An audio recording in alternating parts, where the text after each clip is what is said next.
What are the dangers of Kundalini Yoga?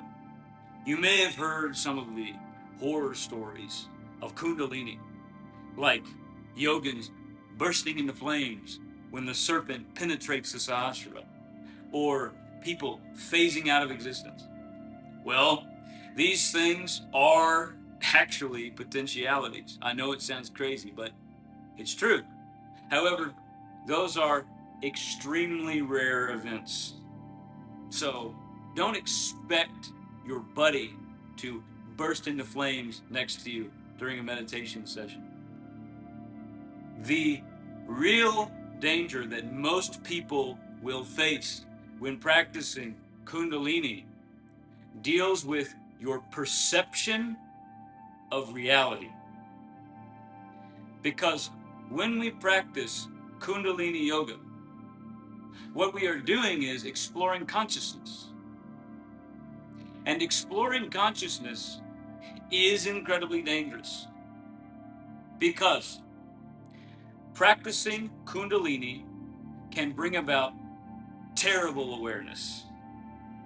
Awareness of the body, of your emotional center, of the fabric of your mind, and of the nature of spirit. And the experiences that you may face when practicing Kundalini can be so intense that they destroy your comfortable foundation of awareness. You have to be willing to leave your comfort zone behind when you practice Kundalini, because there is an unraveling of the self. On the ascendant right-hand path, the goal is to destroy attachments and reach transcendence. This requires you to assess in great depth all of the compulsions that exist in your body, in your emotional center, in your mind, in your spirit. And this exposes you to great discomfort. And as I said, terrible awareness of those things within you that you may not have been willing to bring your attention to in the past, or you may not have known they even existed.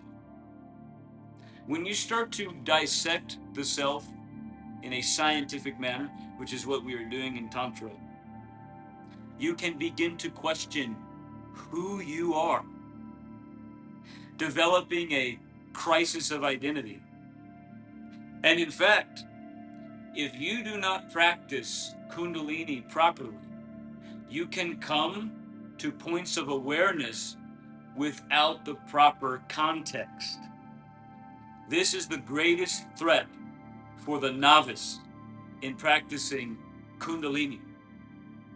Because, let's say, for example, you engage in a practice that induces ego death before you are ready to have that experience.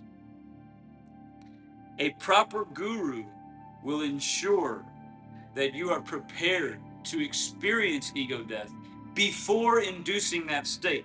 Unfortunately, Neo-Tantra and the New Age has promoted practices that can and will bring you to ego death before you are ready to experience this.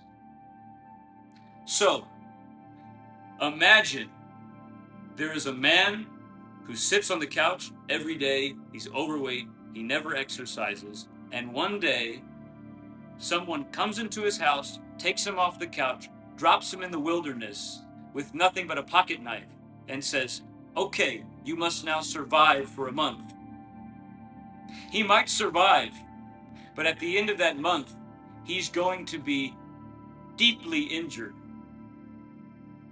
This is the same with Neo-Tantrics and New Agers who expose initiates to states of consciousness and ego death that they are unprepared for. It's like taking the novice and putting them in the most advanced situation they could possibly face. This causes great damage, but the damage is not usually physical. Typically, the damage is spiritual, so therefore it is subtle, and it may go unseen.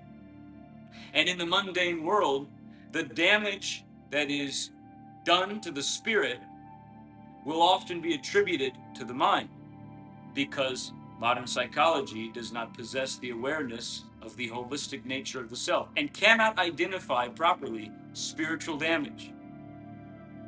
Drug cults that promote the use of heavy psychedelics like 5-MeO DMT in order to achieve ego death, they are doing a great disservice to those honest seekers of enlightenment who use those drugs in order to achieve transcendence.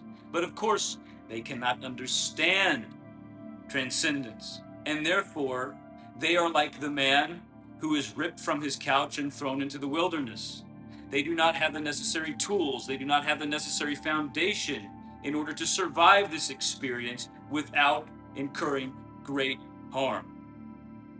And so, if you are going to practice Kundalini, you have to be careful not to expose yourself to conditions that you are unprepared for, especially something as severe as ego death.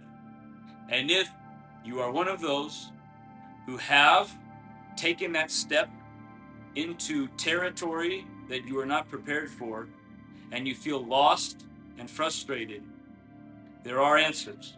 There are ways to contextualize these events after they have occurred. You must practice with a guru who understands how to describe this state of consciousness that you are experiencing in a way that you can understand. This is what I have done for many of my students. So, if you feel that you want to explore Tantra, or if you have experienced Kundalini in an unprepared state and have suffered damage from this, seek out answers from those who know, who possess awareness, and you will gain power, even if you have exposed yourself to great suffering and danger in the past.